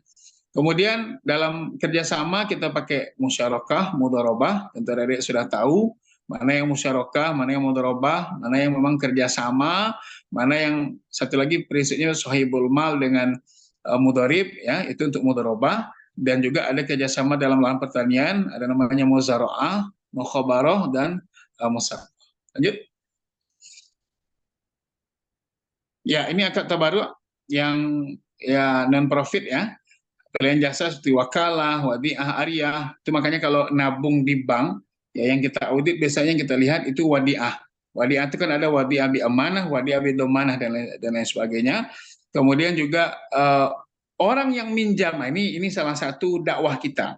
Kalau kami mengatakan memang untuk pegawai bank itu dibolehkan qard, ya, pinjaman tanpa bunga. Ya tidak ada bunga, yang namanya pinjaman berapa ya kembalikan segitu. Kemudian nanti untuk ini ada hibah wakaf. Makanya sekarang itu kalau bank-bank yang sudah bersyariah itu ada lembaga amil zakatnya di situ. Ya, lanjut. Ini murabahah tanpa wakalah, salah satu bentuk-bentuk transaksi. Ya, mungkin bisa dilihat. Ya, lanjut. Ada murabahah dengan wakalah, ada murabahah setelah wakalah. Kalau tanpa wakalah, setelah wakalah, kalau kita menjadi DPS itu harus tengok dulu. Jangan sampai murabahahnya sudah terjadi tapi akad wakalahnya belum. Ini kan lucu tuh. Ya, murabahah itu harus ada setelah akad wakalah. Ini kadang-kadang karena mereka berusaha mengecoh, akhirnya mereka buat murabahah satu, akad murabahah, akad wakalah besoknya. Jadi kayak main-main kucing-kucingan kita dengan mereka. Lanjut. Ya, ini ijarah. Ijarah ada IMBT. Ijarah itu bisa nanti kita larikan kepada modal kerja, kemudian juga multi jasa, biaya pendidikan, umroh dan lain sebagainya, atau multiguna manfaat terhadap barang. Oke. Mungkin ada semua. Kalau diurai panjang akan sangat panjang sebenarnya. Tapi bagusnya kita larikan ke ranah diskusi, mana tahu mungkin ada yang mau ditanyakan, atau mungkin ada yang mau ditambahkan dan lain sebagainya. Dan waktu saya kembalikan kepada Adinda Fathur Rahman Lutfi. Fadal. Oke, baik. Teman-teman semua, tadi baru saya kita mendengarkan pemaparan materi dari Ustadz Okta. Dapat kita simpulkan tadi di awal Ustadz Okta membahas tentang realitas masisir saat ini yang sedang ramai diperbincangkan. Tapi jangan khawatir teman-teman, Ustadz Okta tadi mengakitkan, memberikan semangat kepada kita bahwa apapun yang kita lakukan itu positif, kita akan tetap yang aktif di dunia bisnis, juga aktif di dunia pendidikan, semua dibutuhkan di lini kehidupan masyarakat. Masisir yang aktif di dunia ekonomi dan bisnis. Tadi kami cuma highlight tentang diminati oleh alumni Al-Azhar, yaitu sebagai Dewan Pengawas Syariah. Ustadz Okta pun menjadi Dewan Pengawas Syariah di berbagai lembaga, dan ini adalah posisi yang dibutuhkan, posisi yang prospek kerjanya banyak diminati masisir, juga tersedia lowongan yang cukup banyak. Oke, tadi kami juga mencatat PR kita sebagai alumni Al-Azhar adalah banyaknya maraknya terjadi menjual barang syariah dengan cara konvensional. Nah, itu menjadi PR kita bersama, bagaimana kita bisa mengatasi hal-hal yang terjadi, masalah-masalah, kendala-kendala yang terjadi di dunia ekonomi syariah. Oke, mungkin kita akan melempar pertanyaan dari teman-teman yang sudah hadir di ruang Zoom. Bagi teman-teman yang ingin mengajukan pertanyaan langsung kepada Ustadz Okta, boleh langsung mengaktifkan fitur raise hand. Silahkan teman-teman.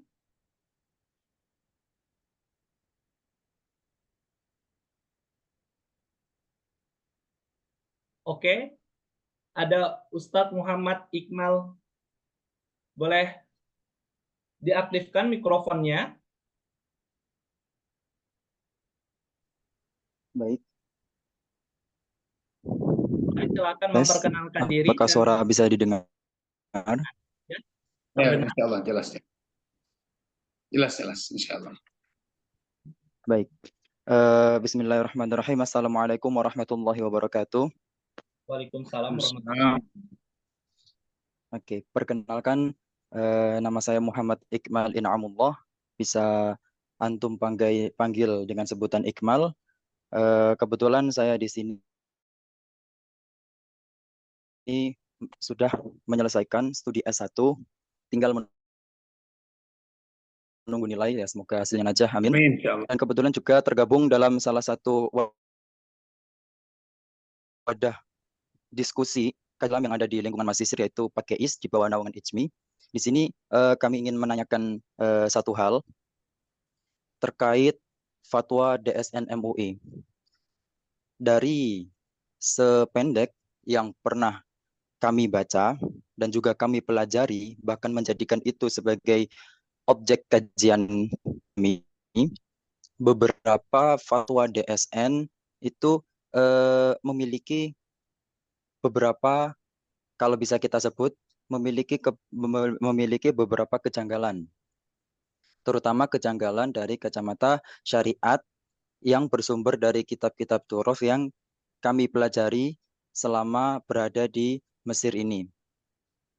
Pertanyaannya adalah, apakah kejanggalan tersebut itu memang nyata, atau kejanggalan tersebut kami temukan karena keterbatasan pembacaan kami pribadi, sehingga tidak menemukan kebenaran yang berusaha diekspresikan oleh fatwa-fatwa tersebut, sehingga yang menjadi PR kemudian adalah mempelajari lebih lanjut terkait apa-apa yang sebelumnya janggal bagi diri kita saat membaca dan mempelajari fatwa-fatwa DSN MUI. Dan kalau misalkan itu benar-benar ada di kemudian hari, dan kalau misalkan bisa, kira-kira apa ya peran yang bisa kita lakukan sebagai alumni Al-Azhar dan kemudian mencoba untuk terjun di bidang mungkin di Dewan Pengawas Syariah dan segala macamnya untuk mewujudkan pembetulan tersebut. Sekian, terima kasih. Assalamualaikum warahmatullahi wabarakatuh. Waalaikumsalam Waalaikumsalam warahmatullahi wabarakatuh. Terima kasih Ustadz Iqmal. Mungkin kami akan mengulangi pertanyaannya. Bahwa fatwa DSN MUI beberapa itu memiliki kejanggalan-kejanggalan dalam sisi syariat. Apakah kejanggalan itu nyata atau ada hal-hal lain yang melatar belakangi dari kejanggalan-kejanggalan itu? Apakah kita sebagai masyarakat bisa merubahnya atau mengkritiknya atau bagaimana? Silahkan Ustadz Okta Feldi. Oke. Masya Allah, syukron Adinda Ustadz Muhammad Iqmal In'amullah. Pertanyaan antum ini sama dengan pertanyaan saya 6 tahun yang lalu. Ya, sama, persis sama. Ketika itu saya mulai terlibat, masih sering pelatihan-pelatihan di Jakarta, di berbagai lembaga, dengan materi-materinya itu dari DSN Pusat, ustadz-ustadz senior kita. Termasuklah waktu itu Profesor Jai, ya, itu sangat terkenal di Indonesia beliau itu. Jadi begini, kalau kita lihat dari kacamata kita sebagai alumni Al-Azhar dengan bekal yang kita punya, memang dia janggal tampaknya. Ada beberapa, bukan banyak ya, ada beberapa. Bahkan ada kesan kita melihat itu adalah helah syariah. Misalnya kalau kita lihat masalah takwid dan takzir misalnya, kita agak sedikit menjurus kepada polemik yang ada. Takwid itu adalah ganti rugi. Takzir itu adalah ganti rugi. Takwid itu tidak boleh masuk ke dalam takwid itu masuk ke dalam pendapatan bank, sedangkan takzir nggak boleh masuk ke dalam pendapatan bank. Takzir itu adalah denda. Ketika seorang tidak mau menepati janjinya untuk membayar angsuran, margin yang harus dibayarkan, sehingga dikena takzir. Takwid adalah denda yang dibayarkan ketika biaya yang dibutuhkan dan biaya yang dikeluarkan itu adalah biaya yang dikeluarkan oleh bank karena kelalaian orang yang tidak mau membayar. Jadi ada takwid, ada takzir. Bahkan dua malahan. Satu orang bisa kena takwid dan bisa kena takzir. Itu lebih mencekik rasanya daripada bank konvensional yang hanya denda.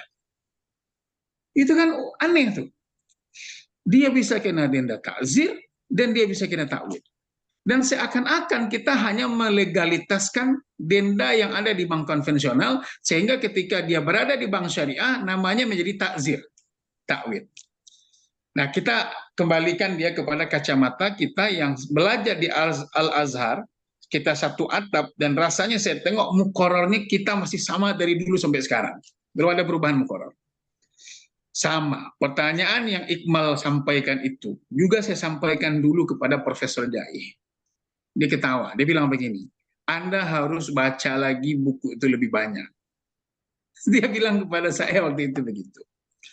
Sehingga ketika dulu, ya Allah, astagfirullah, lupa. Siapa wakil presiden Jokowi? Kiai Haji? Ya Allah, bantu. Ma'ruf Amin. Beliau kan dewan pengawas dulu. Ketika kami waktu itu ada acara dengan Ma'ruf Amin di Padang, saya masih ingat waktu itu di salah satu masjid di Padang, di kantor MUI. Jadi dalam menentukan fatwa, kita bukanlah negara seperti Malaysia. Kalau Malaysia itu kan bai'ul inah nggak boleh. Mereka mazhabiyah, mereka syafi'i itu. Ya kan? Sehingga ada beberapa akad yang ada di Malaysia, di Bank Islam Malaysia, tidak sama dengan akad yang ada di Indonesia. Jauh bedanya. Kenapa? Karena mereka memakai konsepnya lebih cenderung kepada konsep Imam Syafi'i. Tapi kalau kita di Indonesia, kita bukan mazhabiyah. Kita paparkan seluruhnya, mulai dari pendapat yang rajih, sampai kepada pendapat yang marjuh, pendapat yang kuat, sampai ke pendapat yang sangat lemah sekalipun, selama itu ada pendapatnya kuat, menengah, lemah, bahkan sangat lemah, maka itu akan disesuaikan dengan kondisi kemaslahatan negara. Sehingga bagaimana? Sehingga nanti akan diambillah benang merahnya, itulah yang saya singgung tadi, itu yang disebut dengan tahqiqul manat. Gitu. Apa maksudnya? Kita ambil pendapat, bahkan pendapat marjuh pun itu diambil. Tetapi selama itu adalah pendapat para ulama yang muktabar dan itu dipakai di kita. Nah, itulah. Tapi tergantung dengan kemaslahatan negara, pemerintah. Ya. Nah, kalau seandainya itu sudah diambil, maka pendapat kuat pun itu bisa ditinggalkan ketika mengambil perjuh untuk kemaslahatan negara dan kemaslahatan masyarakat. Kita ini bank kita, perbankan syariah kita, bukan lahir dari ini, harus kita pahami. Dia nggak lahir tuh, tapi dia besar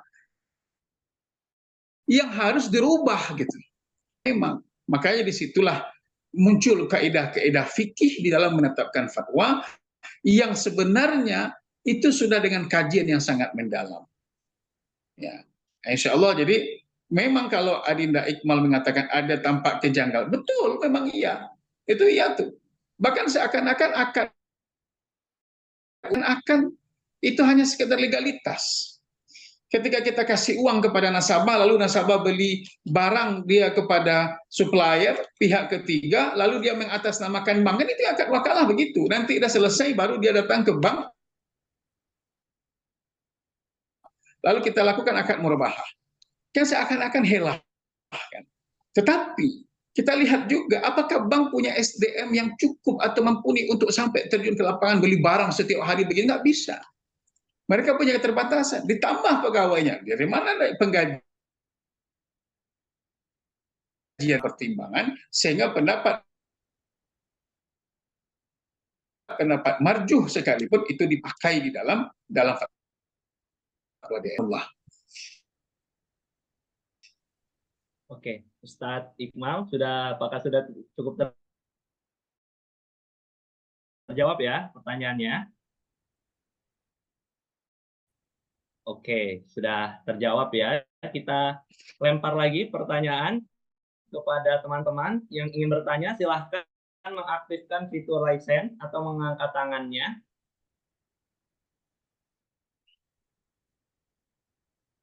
Boleh, apakah ada yang ingin bertanya?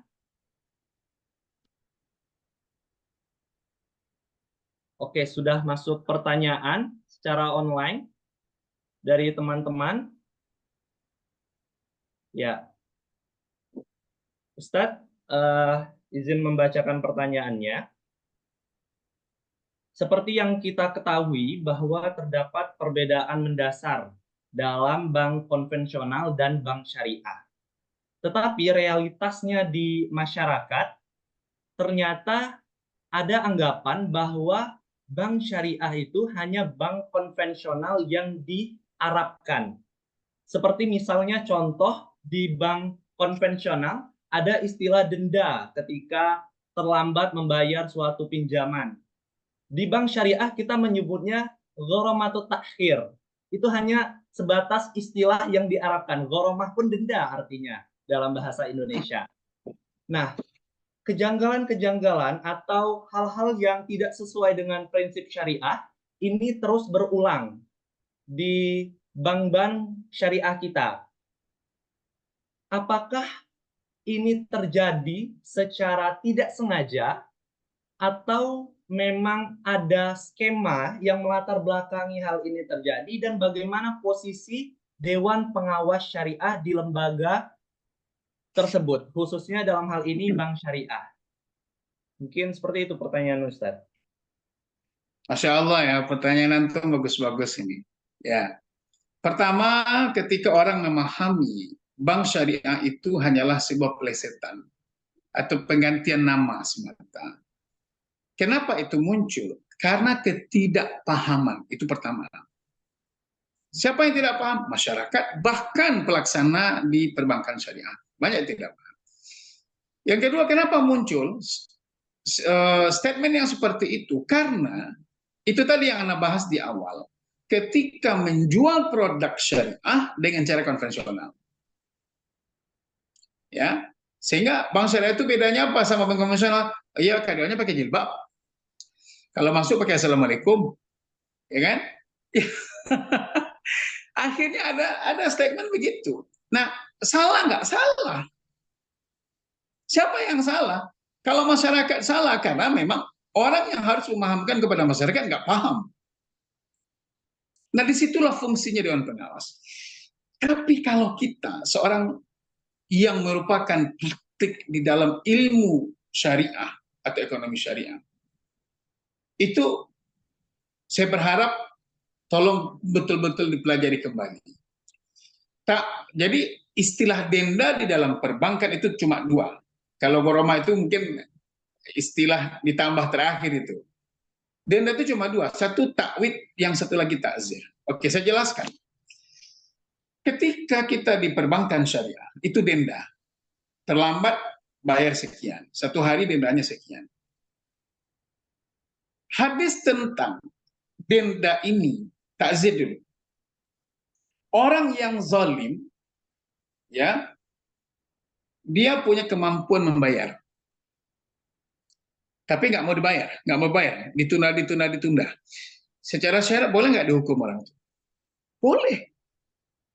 Boleh dihukum. Saya punya kemampuan bayar hutang.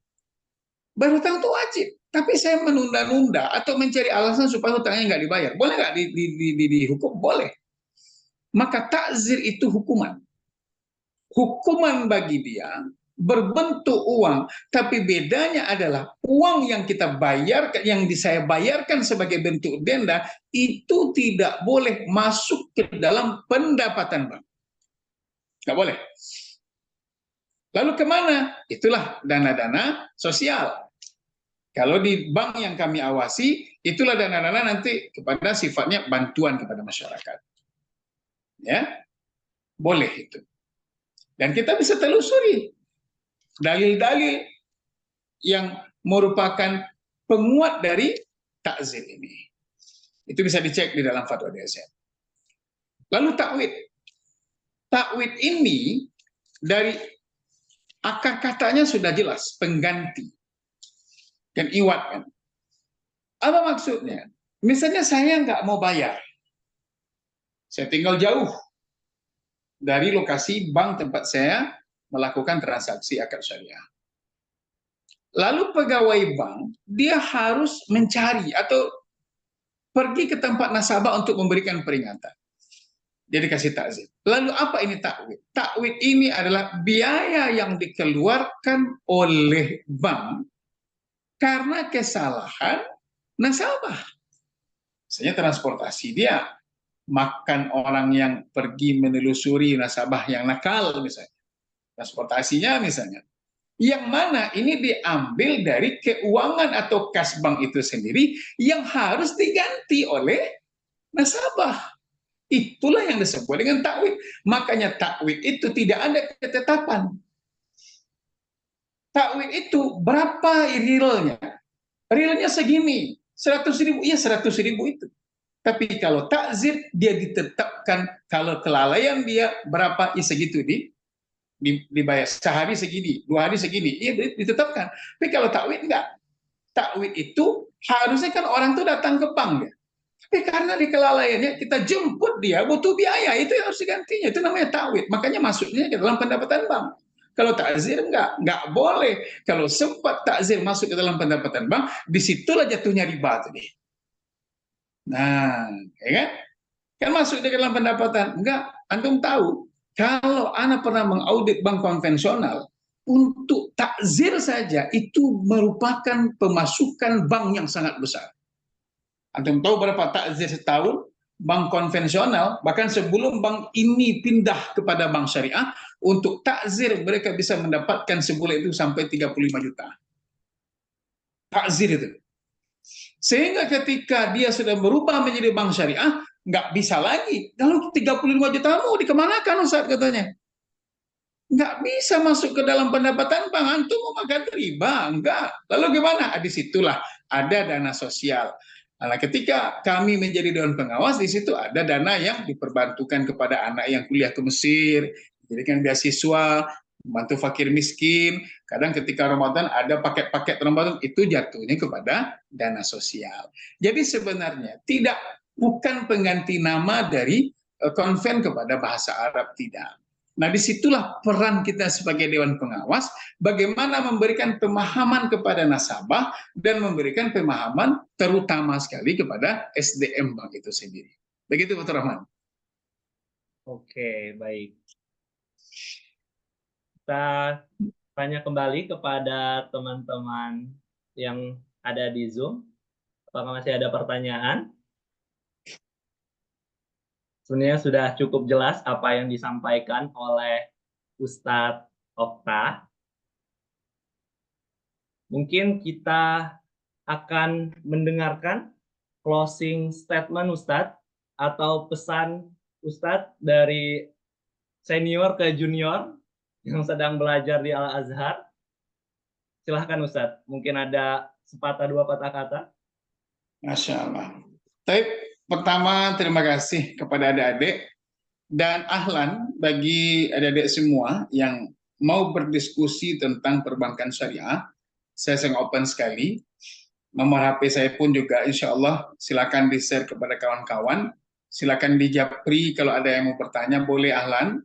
Tapi mungkin kalau nanti ada yang ngirim pesan belum langsung terbalas, mungkin balasnya nanti atau sehari 2 hari, tolong dimaklumi. Tapi insya Allah ahlan sekali. Ya. Bahkan kami memang sangat membuka diri kepada adik-adik atau para wajah-wajah baru yang siap untuk berjuang pula di dunia perbankan syariah. Insya Allah banyak ilmu, kita sama-sama, sekali lagi saya katakan kita dari rahim yang sama, Al-Azhar. Insya Allah antum akan mendapati banyak ilmu lagi, rajinlah membaca, mendalami, ya, insya Allah akan semakin paham kita. Kenapa bisa ada fatwa begini dan lain sebagainya. Walaupun sebagian fatwa itu memang dari sisi kita belajarnya mungkin tidak sependapat, tapi begitulah ketika dia sudah dibahas bersama dan diputuskan kita harus mengikut. Nah, dan kelapangan jiwa kita itu berproses, Adinda. Tak bisa langsung gitu. Ana pernah muda seperti antum yang meledak-ledak, yang nggak bisa menerima perbedaan. Oh nggak bisa, Ana dulu keras juga orangnya. Mungkin kalau adik-adik dari CBS pasti tahu, ya. Tapi ternyata ketika mulai kita membaca lebih banyak lagi. Kita ternyata ada legowonya, oh ternyata ini kemasan, itulah. Dan disitulah gunanya peran kawaid fikih di dalam kita belajar selama ini. Mungkin ketika di Azhar belum terasa, tapi ketika antum di lapangan itu akan sangat terasa. Jadi perbanyaklah membaca, perbanyak lagi literasi. Kemudian apalagi karena memang anak alumni syariah, masalah mawaris bukan hanya masalah muamalah saja, masalah mawaris, ya. Antum tahu sekarang masyarakat kita itu, insya Allah kesadaran terhadap hukum Islam ini sudah jauh menaik dari tahun ke tahun. Dalam minggu ini saja, Ana menyelesaikan 3 perkara waris, ya. Yang lebih parah, 1 perkara diselesaikan itu harus ada babin, harus ada perangkat nagari. Kalau kami nagari namanya, harus ada perangkat jorongnya. Kenapa? Karena sudah sampai ke level pertengkaran. Ya. Lalu gimana solusinya? Akhirnya mereka sudah pasrah. Ya kita selesaikan berdasarkan bagaimana waris diajarkan. Lalu kami selesaikan sangat-sangat di luar dugaan. Yang awalnya orang tuh gontok-gontokan sampai sudah bertengkar sampai keluar parang, ketika ternyata diselesaikan ketika diselesaikan secara waris faraid, mereka sangat berlapang dada, bahkan mereka mengatakan ternyata sesimpel ini dan seadil ini dari Allah. Jadi pahami, ya, waris, kemudian akad-akad syariah, nah itu betul-betul antum pahami. Nah kemudian sekali lagi Ana cuma menekankan, di Mesir itu kita bebas, ya, tapi Ana mengingatkan bebaslah dalam hal yang positif. Percayalah, sekecil apapun yang antum lakukan hari ini, antum akan tuai nanti di Indonesia, ternyata itu adalah hal yang sangat besar efeknya. Ana dulu seorang penjual bakwan. Ya. Ana dulu tinggal, pernah di Jami', pernah di Musalas, pernah di madrasah, pernah di Bu'us. Ana pernah menjadi seorang penjual bakwan. Ternyata momen itu menjadi lecutan yang sangat luar biasa untuk meniti dunia pendidikan, dunia bisnis, dan lain sebagainya. Ya. Bahkan tidak disangka-sangka salah satu konsumen bakwan Ana itu menjadi istri. Ya. Nah, jadi ini intermezzo, ya. Nah, jadi makanya jangan minder kita, hal sekecil apapun lakukan. Ya, insya Allah itu sangat bermanfaat sekali. Percayalah. Mungkin di Mesir belum terasa, tapi ketika antum pulang sangat terasa. Tapi ingat, selama itu yang positif dan tidak mengalahkan tujuan kita ke Mesir, yaitu untuk menjadi kaderisasi ulama dan untuk menjadi seorang penuntut ilmu. Insya Allah sukses semua. Ana doakan mudah-mudahan terkhusus yang di Zoom ini, yang akan pulang akan terpakai dimanapun dan akan memberikan manfaat yang banyak kepada masyarakat luas. Yang akan menyambung kuliahnya di Mesir atau dimanapun, insya Allah Allah mudahkan segala urusannya, insya Allah. Demikian saja mungkin Fatur Rahman, sedikit tambahan atau closing statement dari Anda pribadi. Oke, terima kasih banyak Ustadz. Wah, senang sekali kita kalau mendapat pemateri yang alumni Al-Azhar sama-sama seperti kita. Beliau pun menjalani kehidupan yang sekarang sedang kita jalani, kita merasa relate dengan apa yang beliau sampaikan. Beliau tadi menyampaikan bahwa kehidupan di Mesir ini sangat bebas, tapi bebaslah dengan hal-hal yang positif. Bebaslah dengan hal-hal yang bisa membawa manfaat kepada kita ketika kita pulang nanti ke Indonesia dan mengabdi kepada masyarakat. Oke. Selanjutnya kita akan memberikan sertifikat secara simbolis kepada Ustadz Ta. Operator bisa langsung di share screen untuk sertifikatnya.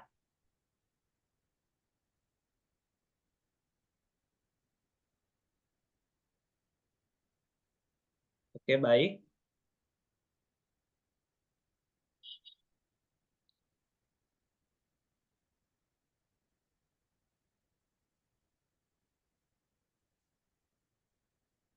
Apa yang disampaikan oleh Ustadz Okta tadi menjadi motivasi bagi kita, juga menjadi penyemangat bagi kita bahwa kita pun bisa seperti abang-abang kita yang sudah mengabdi lebih dulu di Indonesia, menjadi DPS, juga berbagai latar belakang lah yang sudah ditekuni abang-abang kita.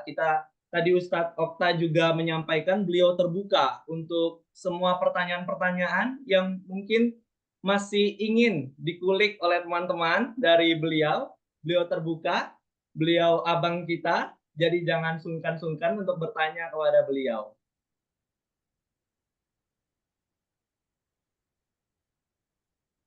Oke, operator bisa langsung di share screen untuk sertifikatnya, dan kita akan mengambil dokumentasi.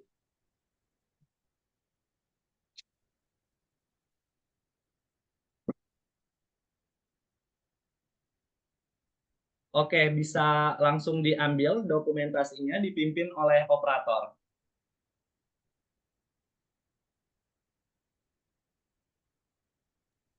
Sebentar ya.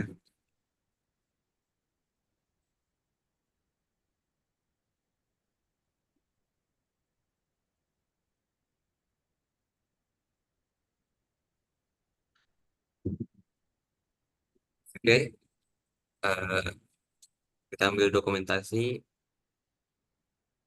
1, 2, 3. Oke, baik. Selanjutnya adalah sesi dokumentasi untuk seluruh peserta. Harapkan kepada seluruh peserta untuk membuka kameranya. Boleh silahkan dibuka kameranya, karena kita akan mengambil sesi dokumentasi.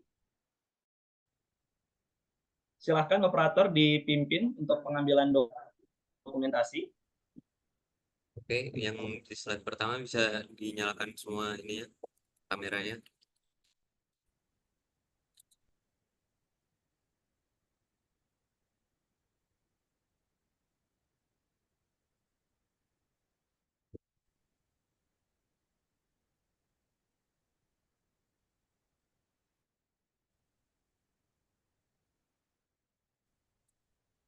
Nanti jangan jangan langsung dimatikan dulu ya.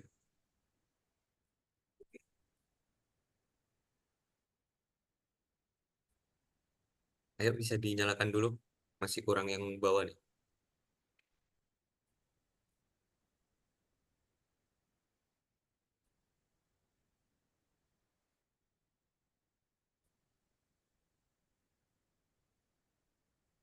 Oke, kita ambil dokumentasi.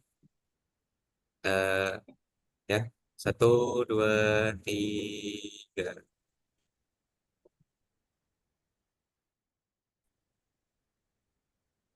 Oke.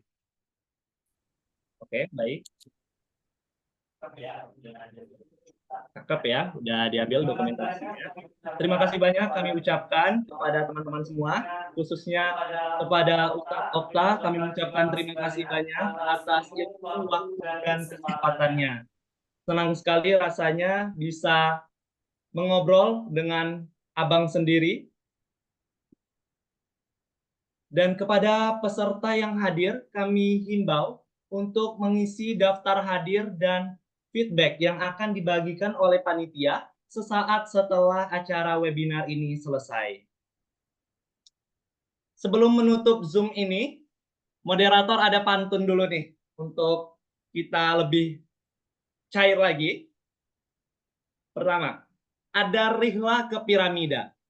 Jangan lupa beli Topmia. Yang ingin wawasannya terbuka, Masisir Expo solusinya.